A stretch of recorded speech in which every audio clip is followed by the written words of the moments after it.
아닙니다. 다양한 영역들의 협력을 필요로 합니다. 그래서 우리가 이제 이 협력적 측면에 대해서 조금 이야기를 하고자 합니다. 그래서 이제 주된 교육은 어찌됐건 학교이기 때문에 이제 교사 선생님들의 조금 주안점을 둬서 이렇게 설명을 하도록 하겠습니다.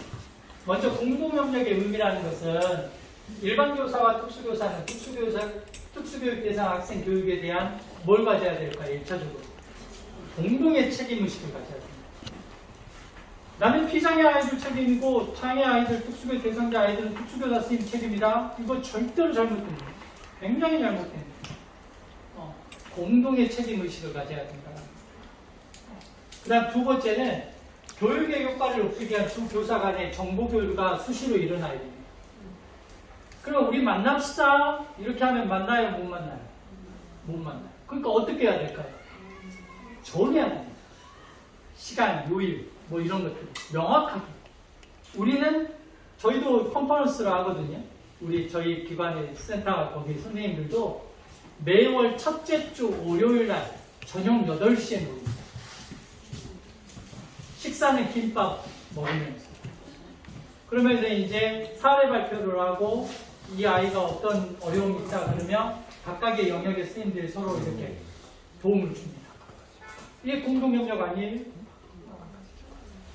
그래서 두 교사 간의 정보 교류는 굉장히 중요합니다. 근데 막연하게 합시다 이걸로 끝내서는 안 되고 분명히 좋은이라고. 그 다음에 교육과정의 수정 및 개발교육 프로그램 운영에 있어서 협력이 너무너무 중요하죠. 그 다음 네 번째, 통합교육과정에서 문제 발생 시 공동노력을 통한 문제 해결을 하고자 하는 의지를 가져야 됩니다. 교사들 간에. 공동협력의 범위와 형태 여러 가지들인데 이걸 다 설명하면 이제 시간이 안 되고요. 제가 간단하게만 조금 이야기를 하면 요 이야기를 조금 해보고 싶어요. 안 돼? 이거 하면 돼요? 이렇게 보이십니까? 네. 자, 우리가 봐보세요. 우리 아이들은 우리 부모님들 우리 아이 학교만 다니고 관련 서비스 안 받으신 분들은 없지요. 그렇죠? 우리 애기는 아무것도 안 하고 학교만 다니고 있어요. 이런 부모님 계세요? 아니잖아요. 다 맞아요. 근데 자, 제가 여쭈가요. 질문도 포함이 된 거예요. 우리가 협력 안에는 좀 학문적이긴 한데 쉽게 설명을 하겠습니다.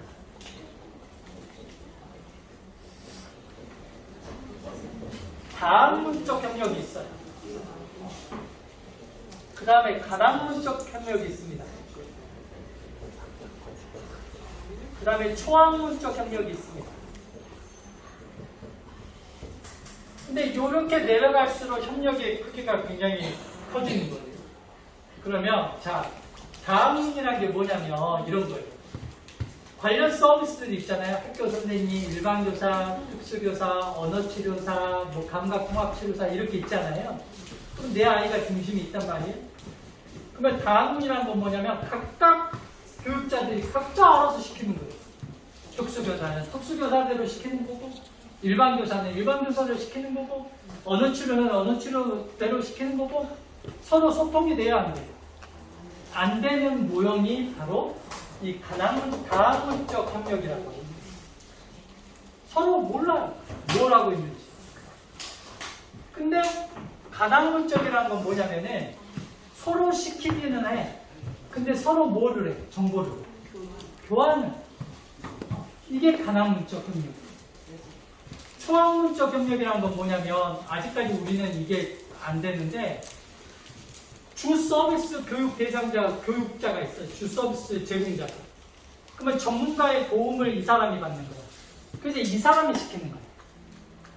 다학문과 가학문은 각각의 전문가가 각자 아이들을 시켰다고.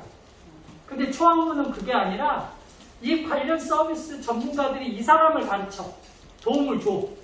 그래서 이 사람이 하는 거지. 자, 요 형태가 초학문. 우리가 지향하는 모형은 요거예요. 요거예요. 근데 우리는 어디까지 되고 있어요? 현실. 다학문이에요? 가학문적 협력이에요? 헷갈려. 그러지 않아. 지금 형태 솔직하게 어디에? 다 요거예요. 이게 현실. 선생님들 언어치료사한테 우리 아이 언어치료사한테 뭐 들은 이야기 있으세요? 그것으로 많이 바뀌어오잖아. 그러면 학교에서 특수교사와 일반교사가 서로 이렇게 공유해요? 가르치는 내용이나 이런 것들을? 오. 여긴 좋은 학교. 그러니까 이런 거. 네. 그러니까 왜네? 일반적으로는 안 돼. 그게 현실이에요. 우리 현실은 아직까지도 뭐에 머물러 있는 거예요? 여기. 이건 솔직히 말해서 조금 어려워. 내가 여기까지 해야 된다라고 말하고 싶진 않아. 말하고 싶지 않는 게 아니라 조금 현실적으로 조금 어려운 부분이 있어. 왜? 아직까지도 이것도 안 되고 있는데 이걸 요구하기가 어렵잖아요. 근데 문제는 뭐냐? 이 정도는 할 수 있어. 우리가 충분히 할 수 있다. 그러니까 학교 내에서는 특수교사와 일반교사가 서로 어떻게 해야 돼요? 가르치는 내용은 공유를 해요. 공유를 해요. 근데 거기에서만 끝나면 안 돼. 자, 예를 들어서 내 아이가 읽기가 안 되는 어떤 아이가 있어요. 읽기 부진 아이가. 근데 이 읽기 부진 아이를 봤더니 이 아이는 해독도 안 돼. 해독이 안 되는 이유를 갖다가 봤더니 의문인식 형성이 안 돼 있어. 그런데 어휘가 너무 부족해. 이게 이제 문제점으로 드러났잖아요. 그러면 내 아이의 의문인식 능력을 향상시키고 어휘 능력을 향상시켜야 되겠다는 게 중재가 설계가 되겠죠. 원인이 나왔으니까 중재가 설계가 되잖아요. 그러면 이걸 갖다가 어떻게 누가 가르칠 때는 서로 뭐 해야 되는 거예요? 공유를 해요. 그래서 제가 어떻게 컨설팅을 하냐면 이렇게 해줘요. 선생님, 제가 우리 아이의 어휘 발달을 향상시킬 수 있는 교육 자료를 보내드릴게요. 그래가지고 그걸 누구한테도 주라고. 어렵네요. 엄마한테도 주라고. 아, 미안합니다. 맨날 엄마 이야기만 하니까. 근데 일단 부모님한테 전달해주고. 그래서 선생님도 학교에서 그걸로 지도를 하고 또 뭘 내주는 거예요? 과제를. 그래서 부모한테는 뭐예요? 어머니 내가 그거 내준 거 그거 자료 보면서 그거 좀 이렇게 해오세요. 과제로. 이렇게 할 수 있어요? 없어요? 어려운 거예요? 할 수 있는 거잖아. 이게 이거예요. 그리고 내가 좀 더 부족하네? 잘 모르겠네? 그러면 특수교사가 다 하는 게 아니잖아요. 다 하는 게 아니에요. 제가 농담으로 어제 그랬어요. 오다가 우리 직원쌤들하고 소환도에서 저희가 오면서 문자가 이제 확인을 해보니까 성교육 오늘 뭐 거기에 좀 그렇죠. 그거 왔더라고요. 그래서 제가 그냥 웃으면서 그래요. 나는 성전문가 아닌데 사람들은 특수교육 뭐 전문가라고 하면 다 한 줄 안가 봐. 이런 이야기를 했거든. 성교는 성전문가한테 물어봐야지. 내가 이런 이야기를 농담삼아 하고 왔는데 다 뭐 하는 게 아니야. 특수교사. 다 알고 있는 게 아닙니다. 그러니까 어느 부분에 내가 의문인식을 형성을 시켜야 된다니 그건 난 알겠어. 근데 내가 의문인식도 자료가 있어. 근데 그 자료대로 하는 것은 아니야. 왜? 아이들마다 또 습득되어 있는 게 있고 부족한 게 있어. 그러면 그건 누구로부터 정보를 또 얻어야 돼요? 언어치료사들한테. 근데 내 아이가 언어치료 받고 있네? 그럼 언어치료라고 정보 제공 받을 필요가 있는 거예요? 없는 거예요? 있는 거예요. 이거 할 수 있어요? 없어요? 있어요. 있는 거예요. 우리가 전화하면 치료사들 이야기 해줍니다. 아, 네 선생님. 그러면 우리 아이 이렇게 하고 제가 필요하면은 자료도 보내줄게요. 아마 그럴 거예요. 내가 왜 알려줘야 돼요? 아, 그런 사람 없을 것 같아. 나는 일단 그런 사람 본 적이 없어. 안 물어봐서 못 해준 거지 요구하면 해줍니다.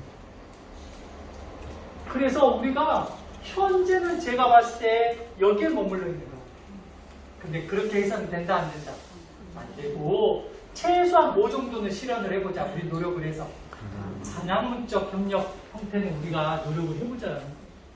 여기가 우리 학교가 통합교육 그 연구학교라고 한다면 이걸 한번 시도를 해보자. 그럼 아주 중요한 사례가 될 겁니다. 그래서 우리 아이가 어떤 관련 서비스를 받고 있냐 IP 보면 알 수 있잖아요. 또 부모에게 물어보면 알잖아요. 전화를 하세요.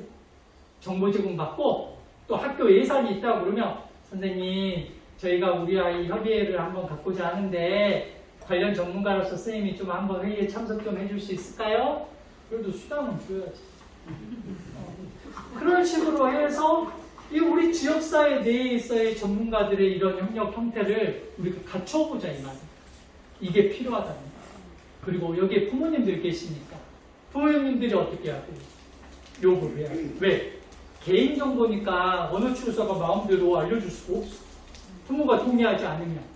그러니까 부모님들이 언어 치료사나 치료사들한테 말을 미리 해주고 협력을 구하고 이런 식의 노력을 또 해주셔야 되는 거예요.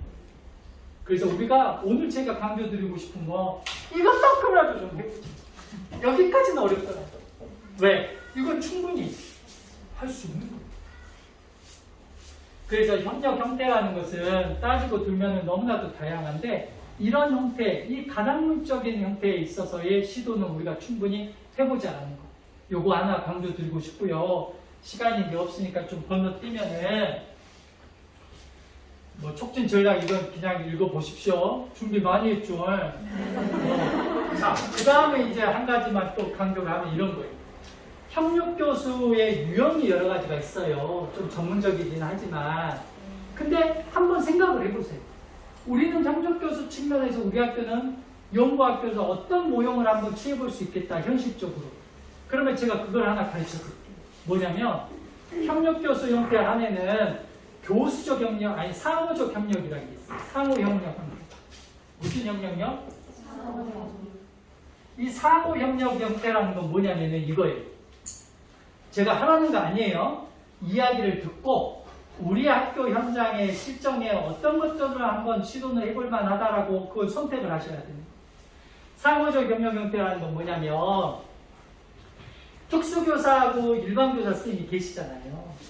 그러면은 우리 통합급의 교육을 하고 있을 때 누가 거기에 들어가는 거예요? 특수교사 선생님이 들어가셔요. 그래서 특수교사와 일반교사가 오늘 수업이 있어. 모든 수업을 다 할 수는 없지, 현실적으로. 특수교사 선생님들이 또 개별화 지원을 해야 되니까. 근데 어느 특정 교과 시간이나 어느 시간을 딱 픽스를 시켜요. 그래가지고 협력을 해요. 선생님, 이때 내가 어떤 단원을 가지고 두 자릿수의 덧셈을 내가 이렇게 가르칠 거다. 그러면 주 교수자가 있겠죠. 그 다음에 나머지 교수는 뭘 하냐면 이 선생님이 내가 지금 설명하고 있어. 그러면 우리 아이들이 이해를 잘할 수 있도록 자료 같은 거 있잖아요. 한 선생님이 여기 앉아서 그 자료를 막 띄워줘. 이런 역할을 해. 근데 이게 어떻게 되냐면 한 선생님은 가르치고 한 선생님은 보조적 역할을 고정되어 있는 게 아니야. 5분, 10분 정도는 A라는 선생님이 설명하고 그동안에 선생님이 이렇게 띄워줘. 또 바꾸는 거예요. 5분, 10분 간격으로. 이렇게. 이 형태가 상호적 협력 형태예요. 교수 형태. 그 다음 두 번째는 우리가 협력 교수 안에서 두 번째 형태는 뭐가 있냐면 교수 지원이라는 게 있어요. 이 교수 지원이라는 건 뭐냐면은 교수자의 역할과 보조자의 역할이 딱 픽스되어 있는 거예요. 그러니까 예를 들면 우리 반에 대상자 아이들이 2명이 있단 말이에요. 그러면은 일반 교사가 예를 들어서 수업을 이제 진행을 하잖아요. 그동안에 특수교사는 어디 가 있는 거예요? 걔들한테 가가지고 지도를 해주는 거예요. 이 형태가 교수 지원의 형태예요. 이 방법도 협력 교수 안에 있는 거예요. 이 모형도 하나가 있어요. 그 다음에 또 이제 있는데 그거는 제가 권하고 싶진 않아요. 지금 우리 형태는 어떻게 협력 교수 형태가 있냐면 대안적 교수 형태예요. 이 대안적 교수 형태는 뭐냐면 우리 대집단이 있잖아요. 일반 학교. 우리 아이들만 쏙 빼가지고 얘들 어디에서 교육받는 거예요? 지원실에서 도움실에서 받는 거예요. 이거 지금 우리 하고 있는 거잖아요. 그렇죠? 근데 통합교육 측면에서는 이 모형은 별로 바람직한 게 아니에요. 그러니까 제가 이거 이외에도 평행교수다 뭐예요? 또 다른 형태가 있긴 한데 이 두 가지 중에서 한번 선택을 해보는 게 가장 일반적이에요. 한번 해보세요. 우리는 어떤 형태를 선택을 해도 우리 학교가 한번 해볼자. 이거는 하는데 저는 뭘 권장하고 싶을까요? 요거 둘 다 해요. 왜? 이건 충분히 할 수 있는 거예요. 어렵지 않다라고 하면 네가 해봐라 그러니까 어려운데 할 수 있다. 그런 측면에서 방안을 제시하고자 하는 거예요. 그래서 요거 고민을 해보시라는 거예요. 아셨죠? 자, 그 다음에 이제 요것만 하고 마치면 뭐냐 진행이 돼야 되는 거예요. 우리가 협력을 하는데 모형이 좋잖아요. 저런 게 있구나, 저러면 되겠다라고 생각을 하는데 협력에 있어서의 가장 걸림돌이 뭔지 아세요? 혹시라도 협력의 대상분들이 폐쇄성이 있는 사람이 있어 보잖아요. 그러면 안 돼요. 어느 치료사한테 협력 구하기 위해서 했는데 나 싫은데요? 협력은 안 되는 거야. 그런 성향, 그러면 엄마들은 치료사를 바꿔버려요. 결코 우리 아이한테 도움 안 돼. 그런 마인드라고 한다면. 그렇죠? 그렇기 때문에 우리가 교사들 협력 관계를 구축하는 사람들 안에 이런 폐쇄성이 없다는 걸 전제하에 우리는 어떻게 해야 되는 거예요? 자발적으로. 그 다음에 어떻게 해야 되는 거예요? 참여자들 간에 매우 균등한 관계가 형성이 돼 있어야 되겠죠. 그 안에서도 막 상하 관계가 그러면 안 되는 거예요. 또 공동의 목표와 이상을 추구하고 또 팀은 책임을 서로가 나누고자 하는 태도가 있어야 돼요. 또 결정에 있어서는 집단적으로 다 책임을 지고자 하는 그런 생각이 있어야 돼요. 또 모두가 기여하는 바가 있어야 된다. 누구는 하고 누구는 조금 덜 하고 뭐 안 하고 이래서는 안 되는 거고. 체계적인 회의 절차와 모임을 어떻게 해라? 규칙적으로 진행합니다. 이 측면을 갖고 우리가 공동협력의 팀을 구성을 먼저 하는 것이 가장 1차적으로 하셔야 될 이야기.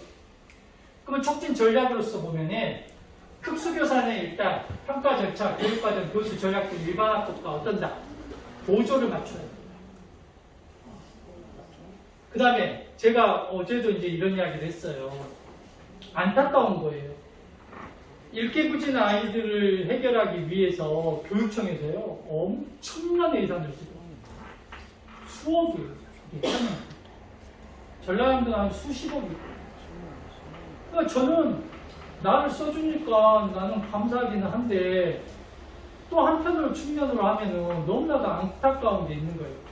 그래서 제가 생각한 게 뭐였냐면 이렇게 할 것이 아니라 각 학교에서 우리가 위클래스 상담 선생님들 계시는 학교가 그처럼 언어 치료사를 고용을 하면 그 선생님들한테 애들을 딱 방과후에 맡겨버리면 이런 예산을 갖다가 매년 이렇게 들이지 않아도 훨씬 더 절감하면서 할 수 있을 텐데 또는 특수교사 선생님들 다 이용이 되는 게 아니잖아요. 우리 예비교사들이. 그럼 그런 인력들을 학교에서 교육청에서 좀 풀어가지고 이렇게 그분들에게 역할을 갖다 전문성을 충분히 발휘할 수 있는 역할을 부여를 해주면 훨씬 더 좋을 텐데 이런 생각들이 조금 아쉬움이 들기도 해요.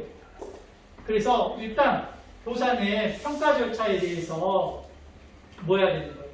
전략을 세우고 또 도움을 줘야 되고 또 수업 자료나 이런 것들을 공유하고 또 관리자와 정보를 공유해서 학생들의 교수 프로그램 개시 교사들의 협력이 이룰 수 있도록 협조를 하고 그러니까 관리자들의 이제 굉장히 그런 지원이 굉장히 중요하겠죠. 또 일반 교사와 특수교사는 서로 상대방의 학급을 뭐 할 필요가 있는 거예요? 관찰할 필요가 있어요. 그러면 우리가 보편적 교육의 상황이라는 것은 도움실의 상황이에요? 통합학급 상황이에요? 그렇죠. 그러면 누가 봐야 되는 거예요? 특수교사가 봐야죠.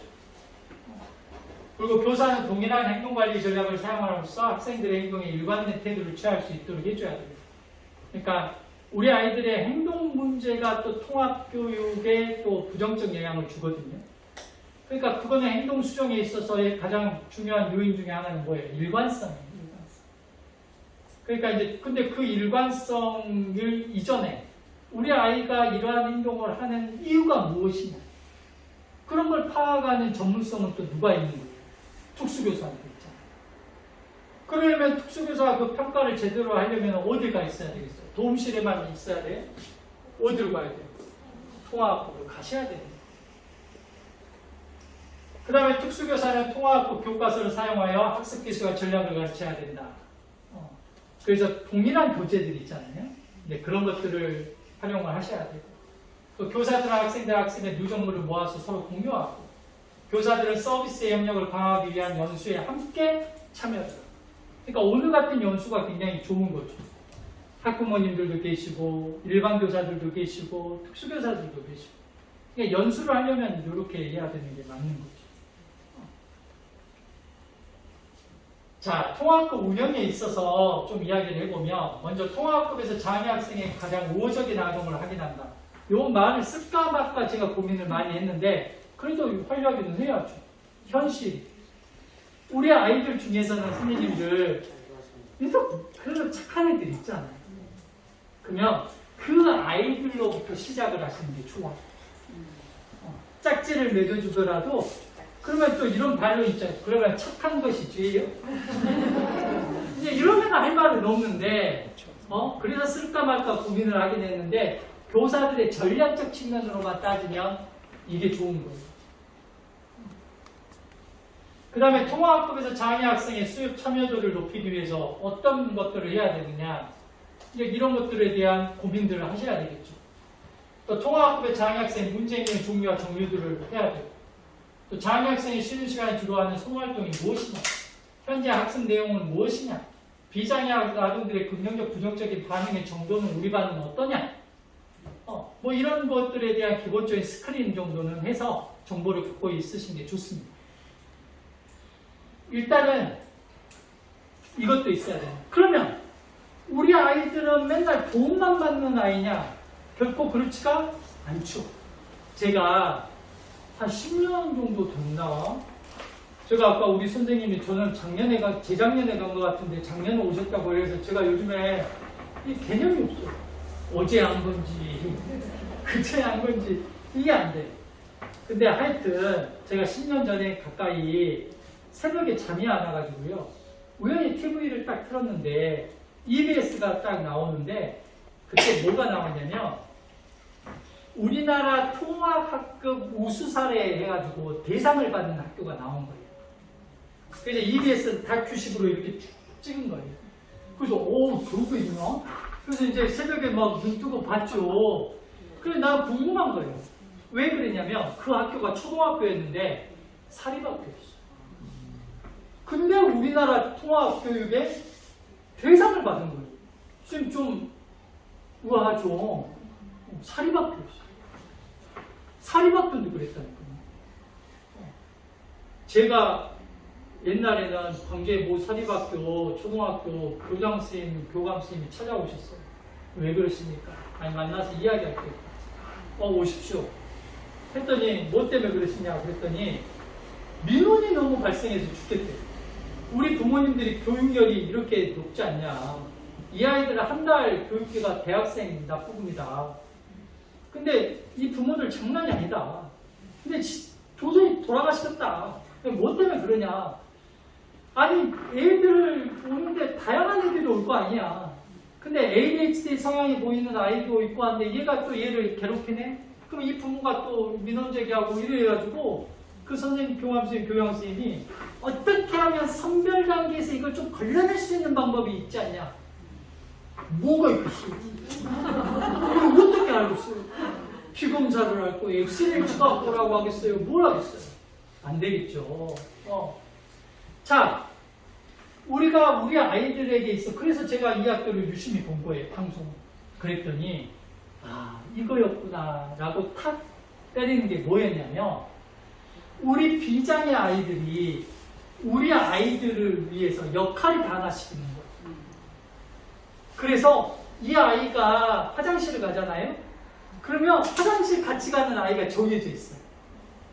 그러면 영찬이 화장실 가는데 갔다 와. 그러면 다른 아이가 탁 일어나 같이 갔다 오는 거예요. 급식이잖아요. 그러면 두 명의 아이가 그냥 달라붙어요. 그래서 선택도 같이 가는 거예요. 그러면 우리 아이는 그러면 항상 받기만 하냐? 그게 아니에요. 이 아이가 역할이 있는 거죠. 뭐 역할을 하는 거예요? 우유 이거 받아가지고 올 때에 우리 아이가 하는 거예요. 근데 혼자 하는 게 아니라 같이 하는 아이가 딱 정해져 있어요. 그래서 그 반에 10명 되는 아이들이 모든 아이가 이 장애 아이들을 위한 역할이 다 있어요. 같이 하는 거예요. 같이 하는 거예요. 선생님들이 오늘 질문 중에 이런 것도 문자로 받았는데 어떻게 하면 우리 아이들 이해를 좀 더 시킬 수 있습니까? 이런데 그건 다른 방법이 아니에요. 좋든 안 좋든 있잖아요. 어린아이들은 스킨십에 사회적 접촉의 기회를 높여주면 애들은 잘 지내요. 그게 참 인간이에요. 제가 어렸을 때를 생각해보면 교회에서 크리스마스 전에 장애인 복지시설을 봉사활동을 가요. 아, 내가 오늘 가가지고 정말 잘하고 와야지, 잘 놀고 와야지 이렇게 해서 갔더니 제 고백이 아직도 생생해요. 중학교 때 생생. 냄새가 정말 너무 안 좋은 거예요. 그 방을 청소를 해야 되는데 문을 열었는데 생활시설이었거든요. 마음속으로는 이러면 안 된다. 이러면 안 돼. 우리는 믿는 사람이야. 크리스찬이야. 그러니까 이거 어떤 사람으로 이렇게 와 그게 안 되는 거예요. 너무 힘든 거예요. 근데 자꾸 저한테 오는 거예요. 침을 갖다가 묻히는 거예요. 안 된다. 이러면 안 돼. 난 받아줘야지. 하는 것도 나는 너무 그게 힘든 거예요. 근데 한 2-5시간 지나니까 냄새가 나요, 안 나요? 그 사람이 나한테 와가지고 이렇게 하는 게 저는 아무렇지도 않았어요. 어린아이들은 더 쉽게 접촉을 높여주면 되는 거예요. 그러니까 같이 우유도 타고 책단도 닦고 숙제도 걷어오고 이런 우리 아이들에 대한 역할도 있으면서 그 역할을 우리 아이한테만 맡겨두는 것이 아니라 같이 할 수 있는 우리 비장애 아이들이 같이 할 수 있는 그런 역할 부여를 해주시는 것도 통합교육에서는 굉장히 중요합니다. 아셨죠? 그래서 이제 정리를 하면 제가 아까 말했던 것처럼 교육과정의 통합이 이루어져야 돼요. 그러기 위해서는 우리 교사 스님들이 애쓰셔야 될 것은 바로 이 교수 적합화, 교수적 수정에 대한 부분이에요. 그러면 교수적 수정, 적합화 동일한 개념이라고 보시면 됩니다. 물론 학자들에 따라서는 좀 구분하신 분들도 있긴 한데 일반적으로 다 동일한 개념으로 파요. 그럼 뭐냐 이거예요. 다양한 교육적 요구를 지닌 학생들의 수행 향상과 수업 참여의 범위와 양을 확장하기 위해서 교수 환경, 그 다음에 교수 집단, 교수 내용, 교수 방법, 평가 방법을 포함하는 교육의 전반적인 환경을 뭐하는 것이다? 조절하고 수정하는 것. 그러니까 비장애 아이들 가르치는 방식, 매체, 평가 방법, 목표 그걸로 우리 아이들을 똑같이 지도하려면 돼요? 안 돼요? 안 되는 거예요. 바꿔야 돼요. 변화를 줘야 되는 거예요. 수정과 조절이 필요하다는 거예요. 그게 바로 교수 적합화예요. 근데 우리 교육과정 안에서는 이 교수 적합화가 안타깝게도 잘 이루어지지 않는 거예요. 힘들다 그러면 어디로 보내는 거예요? 보험실로 가는 거예요. 그게 아니라는 거예요.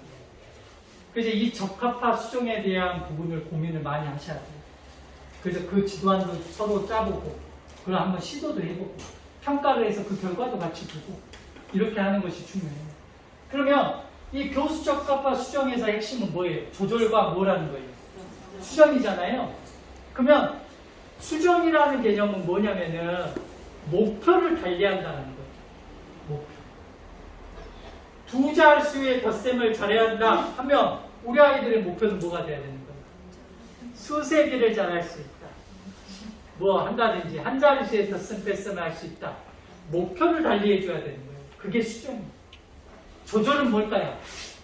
그 목표를 이루기 위한 뭘 바꿔주라는 거예요? 방법을 바꿔라는 거예요. 그게 조절. 그러니까 교수적 적합화, 교수적 수정이라는 건 뭐예요? 목표와 방법을 내 아이가 맞게끔 변화를 주라는 것을 바로 교수 적합화라고 이야기를 합니다. 근데 통합교육에서 우리가 근본적으로 실현을 해야 될 목표 중에 하나는 뭐예요? 아까 물리적 통합, 사회적 통합, 뭐예요? 교육과정의 통합이라고 말씀드렸잖아요. 이걸 하기 위해서는 이게 돼야 돼야 안 돼요? 이게 돼야 돼요. 이게 안 되고서는 한 어머님이 상담을 했어요. 뭐 때문에 했냐면 병원을 다니는데 거기에 병원 부설센터에서 선생님이 우리 아이가 사회성 교육을 같이 받는데 그 선생님이 우리 아이는 감통 치료부터 받고 와야 될 것 같아요. 왜? 착석이 안 되잖아요. 그러는 거예요. 그러니까 이제 저한테 어머님이 온 거예요. 아니 제가 어디에서 인터넷이나 이렇게 들어보니까 학령기 아이들한테는 감통 치료가 그렇게 효과가 그렇게 크지 않다고 하는데 우리 아이가 감통 치료를 받아야 되는 것이냐? 두 번째는 내 아이가 착석이 안 되는 것이 감각 통합의 문제 때문에 안 되는 것이냐? 여기에 대해서 이제 질문을 한 거예요. 그래서 제가 뭐라고 답변을 했을까? 선생님, 뭐라고 말씀하시고요? 맞아요, 왜요? 맞을 수도 있겠죠. 감각 통합의 문제 때문에 그럴 수도 있어요. 하지만은 가장 우리가 여기에서 간과하고 있는 게 있는 거예요.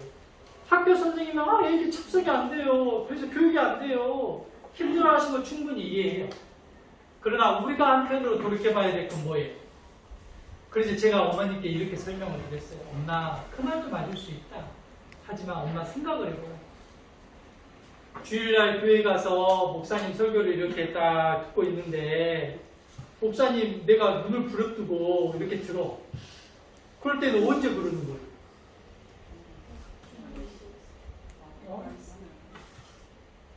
목사님 설교가 나한테 은혜가 되니까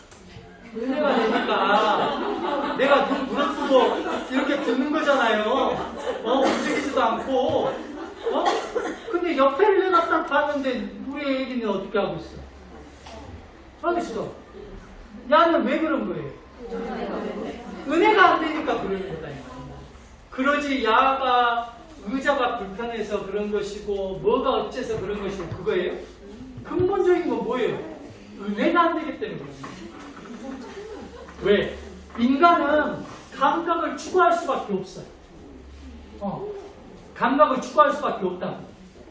나에게 주어지는 자극이 나에게 충족이 안 되면 나는 충족이 될 만한 자극을 뭐 할 수밖에 없어? 찾아다닐 수밖에 없는 거예요. 그러니까 내가 은혜가 될 때는 이렇게 듣지만 은혜가 안 되면 어때? 이러기도 하고 계다리 떨기도 하고 다리를 꼬기도 하고 뒷박도 하기도 하고 머리도 만지기도 하고 이런 거 아니에요? 이거거든. 그러면 우리가 여기에서 간과되는 것 중에 하나는 뭐예요? 정말 근본적인 문제는 미안한 이야기지만 선생님의 수업이 우리 아이에게는 유의미한 자극이 아닙니다. 그러니까 야는 돌아다닐 수밖에 없는 거예요. 이 아이의 내적인 문제 때문에 야가 문제가 있어서 돌아다닌다? 이렇게 봐서는 된다 안 된다? 그럴 수도 있어. 그럴 수도 있는데 그것만이 다는 아니라는 거예요. 자극 자체가 이 아이에게 있어서는 그게 유의미한 자극이 아니기 때문에 그러는 거예요. 그게 더 커요. 그렇죠. 그러니까 감각 통합을 한다 해서 착석이 된다? 그렇게 보기는 어려운 거예요. 그러면 우리가 노력을 해야 될 건 뭐야? 내가 교수 활동을 하는 것들이 내 아이에게 의미 있도록 내가 이걸 변화시켜주고 조정해주고 이런 노력들이 먼저 선행을 하고 그랬는데도 불구하고 애기가 안 된다. 그러면 이제 지수통제도 좀 가르쳐야 되고 그래서 제가 엄마한테도 그 이야기도 했어요. 엄마 혹시 애기 공부하고 책 읽고 할 때 의자에 딱 앉아서 책상에서 해야 안 해요? 그랬더니 뭐라고 그랬을까? 방바닥에 하는데요? 그러니까 뭘 해야 되는 거야? 당장에 책상 의자 사가지고 아이가 어떻게 딱 의자에 앉아서 거기서 장난감도 갖고 놀고 책도 보고 그림도 그리고 이걸 적응을 시켜야지. 그러니까 그것도 하라고 그랬어. 내가 그런 거 이야기 안 하고 선생님만 수업해야 된다 그렇게 이야기 안 했다고. 애기도 이렇게 해야 되고 또 선생님들도 이렇게 해야 되고 이렇게 돼야지 되는 것이 아닐까 이렇게 생각이 드네요.